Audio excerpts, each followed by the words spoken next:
लष्करी अभियांत्रिकी सेवा खडकी येथे कार्यरत असलेल्या 2 अधिकाऱ्यांना केंद्रीय अन्वेषण विभागाने लाच घेतल्याप्रकरणी अटक केली आहे. सहाय्यक गॅरिसन अभियंता सुनील निकम आणि कनिष्ठ अभियंता सुरेश मस्के अशी संशयित आरोपींची नावे आहे. हे दोघे तक्रारदारांकडून 2 लाख रुपयांची लाच स्वीकारत असताना सीबीआयने ही कारवाई केली.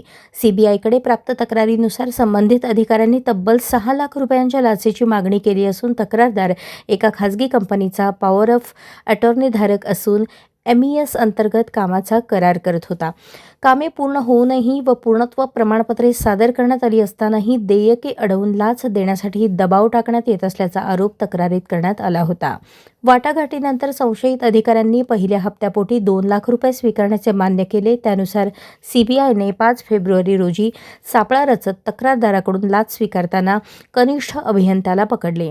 लाचेची रक्कम त्याच्या कार्यालयातून जप्त करण्यात आली. या प्रकरणातील कटात सहभागी असल्याचे स्पष्ट झाल्यानंतर सहाय्यक गॅरिसन अभियंत्यालाही अटक करण्यात आली. दरम्यान संशयित आरोपींच्या निवासी व कार्यालयीन ठिकाणी झडती घेण्यात आली असता महत्त्वाची कागदपत्रे तसेच 1,88,500 रुपयांची रोकड जप्त करण्यात आली. या प्रकरणाचा पुढील तपास सीबीआयकडून सुरू आहे.